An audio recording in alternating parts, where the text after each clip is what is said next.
శ్రీమాత్రే నమ. జై గురు దత్తాత్రేయ నమ. ఈ వీడియోలో మనం అక్టోబర్ 1వ తారీఖు నుంచి డిసెంబర్ 31 మధ్యలో జరగబోయే ఆర్థిక ఫలితాలు సింహరాశి వారి మీద ఏ విధంగా ఉంటాయి అన్న విషయాన్ని మనం పరిశీలిద్దాం. ముఖ్యంగా ఈ చివరి 3 నెలల్లో సింహరాశి వారికి ఏర్పడబోతున్నటువంటి ధనయోగాలు ఏ విధంగా ఏర్పడతాయి, ఏ సమయంలో ఏర్పడతాయి, మరి జాతకుడి యొక్క ఫైనాన్స్ ప్లానింగ్ కోసం తెలియజెప్పడం జరుగుతూ ఉంటుంది. మరి ముఖ్యంగా ఎవరి జాతకం అయినా మనం ఆర్థిక స్థితి పరిశీలించాలనుకున్నప్పుడు ధనస్థానం, లాభస్థానం రెండూ పరిశీలించడం జరుగుతూ ఉంటుంది. మరి సింహరాశి వారికి ధనాధిపతి, లాభాధిపతి కూడా ఒకే గ్రహం అవుతుందన్నమాట, అంటే బుధుడు అవుతున్నాడు. అందుకని బుధుడు స్థితిని బట్టే మరి ఈ సింహరాశి వారి యొక్క ఆదాయ వ్యయాలు, లాభ నష్టాలు చెప్తూ ఉంటాయి.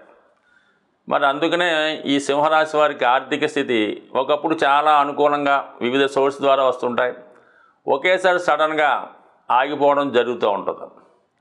అందువలన ఏంటంటే మరి ఈ జాతకులు వారి యొక్క జన్మ జాతకంలో బుధుడు స్థితిని బట్టి, ప్రస్తుతం గోచార స్థితిలో బుధుడు స్థితి బట్టి జాతకుడు ఆ వనరుల ద్వారా ధన సంపాదిస్తాడు. బుధుడు ఏ రాశిలో ఉంటే, ఏ గ్రహంతో కలిస్తే ఆ భావ ఫలితాలు ఇవ్వడం జరుగుతూ ఉంటుంది. మరి ఇక్కడ మనకి ఏం చేద్దామంటే సహజ ధనకారకుడు, లాభాధిపతి కూడా సహజంగా గురువు అవటం వల్ల మరి గురువుకి బుధుడికి ఉన్నటువంటి కోణ దృష్టి కానీ, సమసప్తక స్థితి కానీ, రెండు గ్రహాలు ఒకే రాశిలో కలిగినప్పుడు జాతకుడికి ధనయోగం ఏర్పడుతూ ఉంటుంది.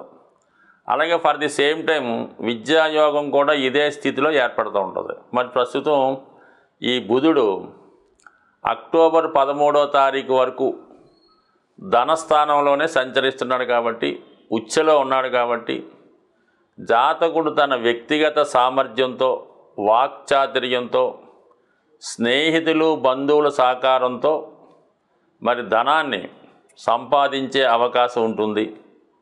అయితే అదే రాశిలో కేతుగ్రహ సంచారం వల్ల మీకు ఎంత ధనం పెట్టడం వంటి బీరువాలో కానీ, ఇంట్లో కానీ, జేబులో కానీ మరు నిమిషంలో అవి ఎగిరిపోవడం జరుగుతూ ఉంటుంది. అందువల్ల ఏంటంటే బుధుడు ఏదైనా భావంలో ఉంటే ఆ భావ ఫలితాలు పూర్తిగా తగ్గించేస్తూ ఉంటాడు. ఏ గ్రహంతో కలిస్తే ఆ భావ ఫలితాలు తగ్గించేస్తాడు. అందుకని ఈ బుధుడు కేతువుతో కలడం వల్ల అక్టోబర్ 13 దాకా కూడా జాతకుడి యొక్క ఆర్థిక స్థితి, అంటే ఫైనాన్స్గా చాలా డబ్బులు వస్తుంటాయి కానీ ఖర్చు అవుతుంటాయి.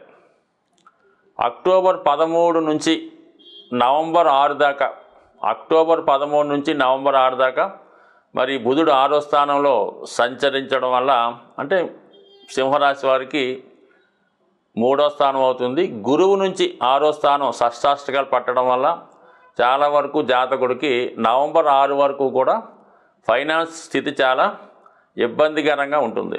కానీ నవంబర్ 6 నుంచి ఇంచుమించుగా సంవత్సరం ఎండింగ్ దాకా కూడా మరి ఆర్థిక పరంగా ఈ ధనాధిపతి మీద గురువు వీక్షించడం వల్ల సహజంగా జాతకుడు పూర్వపుణ్య ఫలితం వల్ల సంతానం ద్వారా, తన యొక్క అదృష్టం ద్వారా ఆర్థిక పరమైనటువంటి సమస్యలు 100% మరి తను పొందడం జరుగుతూ ఉంటుంది. అలాగే మరి ఇంకోటి ఏంటంటే ఆర్థిక పరంగా మనం చూసినప్పుడు గురుగ్రహం అక్టోబర్ 9న వక్రగమనం పొందుతూ ఉంటాడు. వక్రగమనం పొంది ఇంచుమించుగా మనకి మనం అనుకున్న డిసెంబర్ 31 వరకు కూడా ఇంచుమించుగా అక్కడ స్థితి పొందడం జరుగుతూ ఉంటుంది.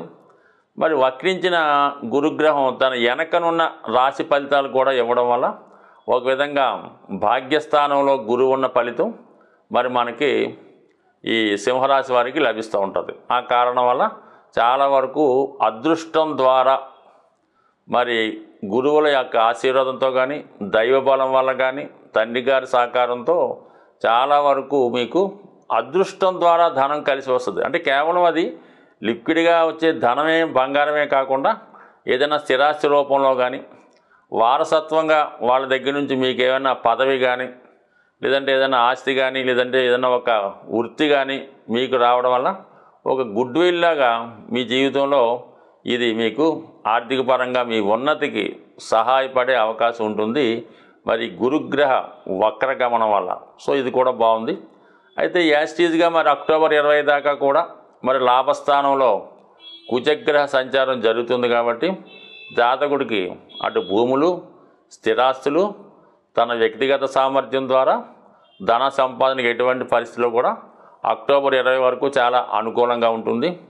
మరి అలాగే అక్టోబర్ 20 తర్వాత నుంచి ఇంచుమించుగా కుజుడు 12వ భావంలో సంచరించడం వల్ల చాలా వరకు జాతకుడి మీద ఆర్థిక పరమైన ఒత్తిడి, అంటే కుజుడు కారకత్వాల ద్వారా, అంటే మీకు ఎవరన్నా ధనాన్ని అప్పిచ్చుంటే వాళ్ళు, అలాగే మీ రక్త సంబంధికులు, మీ అన్నదమ్ముల ద్వారా కొంత ఆర్థికపరమైన ఒత్తిడి, అలాగే ఏదైనా ఇన్స్టాల్మెంటు అంటే ఏదైనా ఇన్స్టాల్మెంట్లో గృహం కానీ వాహనం కానీ కొని ఉంటే వాటి వలన ఒత్తిడి, సకాలం చెల్లించాలనే చాలా బాధ్యతగా వ్యవహరించవలసి ఉంటుంది. ఏ కారణం వల్ల కూడా డిలే అయితే కొద్దిగా ఇబ్బంది పడే అవకాశం ఉంటుంది. కాబట్టి ఒక విధంగా ఆదాయం వస్తూనే ఆర్థికపరమైన ఒత్తిడి జాతకుడి మీద రాబోయే ఈ 2-3 నెలలు, అంటే డిసెంబర్ దాకా కూడా ఒత్తిడి ఎక్కువగా ఉంది. అలాగే ఆదాయం కూడా ఉంది. దానికి అనుగుణంగా శని భగవానుడు 7వ స్థానంలో ఉంటూ ఏదో ఒక మానసిక ఆవేదన కలిగిస్తూ ఉంటాడు ఆర్థిక పరంగా.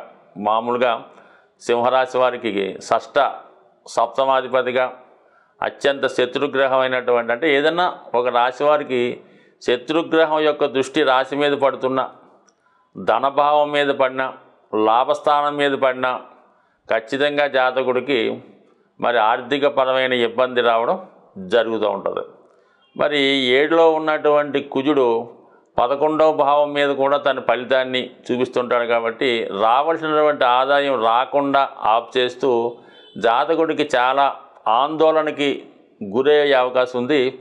ఎప్పుడున్నా సరే ఈ దృష్టి వల్ల ఏమవుతుందంటే జాతకుడికి ఆఖరి నిమిషంలో ఇంకా టైం అయిపోయిన తర్వాత ధనం చేతికి రావడం జరుగుతూ ఉంటుంది అన్నమాట. అంటే మన ప్లాట్ఫామ్ మీదకి వెళ్ళినప్పుడు ట్రైన్ వెళ్ళిపోయినట్టుగా ఆ పని అంతా పూర్తయిన తర్వాత మీరు ఎవరికో డబ్బు అడుగుంటే అది పని అయిన తర్వాత తెచ్చిస్తూ ఉంటాడు.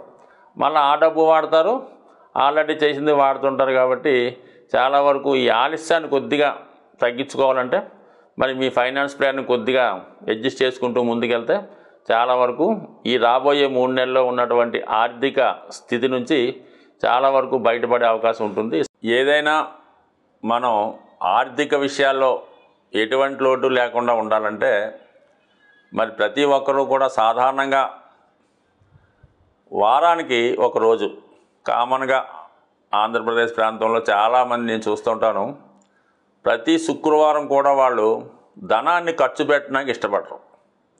ఏదో విధంగా ఆ రోజుకి ముందుగానే ఏర్పాటు చేసుకొని ఈవెన్ పెట్రోల్ కానీ ఏదైనా ఇంటి అద్దెలు ఏ విషయంలో కూడా మీరు శుక్రవారం రోజు ధనాన్ని బయటికి పంపకూడదు. అలాగని పేటీఎం, ఏటీఎం కూడా చేయకూడదు. దాని తర్వాత శుక్రవారం రోజు ఇతరుల ఇంటికి వెళ్ళి వాళ్ళ ఇంట్లో నిద్ర చేయకూడదు. ముఖ్యంగా స్త్రీలు, ఈవెన్ పుట్టింటికైనా చుట్టాల ఇంటికైనా అక్కగారింటికైనా శుక్రవారం ఎట్టి పరిస్థితిలో కూడా మీరు భర్త గారింట్లోనే మీ ఓన్ ఇంట్లోనే ఉంటేనే బాగుంటుంది. ఇతరుల ఇంట్లో నిద్ర చేయడం వల్ల కొంతవరకు ఇబ్బంది అవుతుంది. అలాగే బంగారు ఆభరణాలు లాంటివి శుక్రవారం రోజు ఎవరికన్నా ఎరువు ఇవ్వడం కానీ ఏదన్నా అర్జెంటు పని వచ్చిందని తాకట్టు పెట్టడం కానీ చేయడం వల్ల చాలా వరకు ఆర్థిక పరంగా మీరు తిరిగి జీవితంలో కోలుకోలేకపోతుంటారు అన్నమాట. సో ఈ విధంగా ఈ నియమాలు పాటించి కనీసం శుక్రవారం కానప్పుడు వారి ప్రాంతాన్ని బట్టి మంగళవారం ఈ విధంగా చేయడం వల్ల మీకు ఏమవుద్దంటే 15% మనీ సేవింగ్ అవుతుందన్నమాట. అంటే ఒక్కరోజు మీరు ఆ ఖర్చులు అదుపు చేయడం వల్ల మీకు 15% సేవింగ్ అయినట్టే అవుతుంది. అది ఆటోమేటిక్గా మీకు దాన్ని 6 నెలలకి 100%గా మారుతూ ఉంటుంది అన్నమాట. అయితే ఇంకోటి ఏం చేయాలా, ముఖ్యంగా ఆర్థిక పరమైన చికాకులకి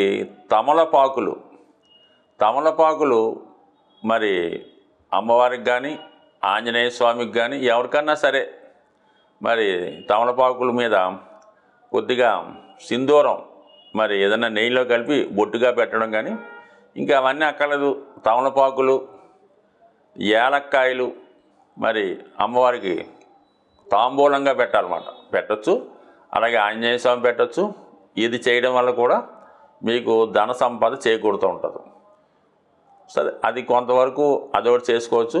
తర్వాత ఏంటంటే మీ యొక్క పర్సులో లేదంటే మీ యొక్క క్యాష్ బాక్స్లో మారేడు దళం ఉంటుంది. మారేడు దళం అది ఏదైనా శివాలయంలో కానీ అమ్మవారి గుడిలో కానీ పూజ చేసింది ఒక మారేడు దళాన్ని తీసుకొని మీరు అది మీ పర్సులో పెట్టుకోండి. నిత్యం ధనం కలకలాడుతూ ఉంటుంది. ఎంత వాడిపోయినా ఎంత మాడిపోయినా ఈ మారేడు దళం మీరు పాకెట్లో పెట్టుకోవడం వల్ల కానీ పర్సులో పెట్టుకోవడం వల్ల జరుగుతుంది. ముఖ్యంగా మీరు ఒక అప్పు కొరకు వెళ్తున్నా, ఒక బ్యాంకు పని మీద వెళ్తున్నా, ఏ ఆర్థికపరమైన పని మీద వెళ్ళినా కూడా మారేడు దళం మీతో తీసుకెళ్ళడం కానీ, ఇంకా మీకు దొరికితే ఆ మారేడు దళాలతో మరి శివాలయంలో పూజ చేసి మారేడు దళంతో అర్చన చేయించి అందులో ఒక దళం తీసుకొని మీరు ఏ పని మీదన్నా వెళ్ళండి.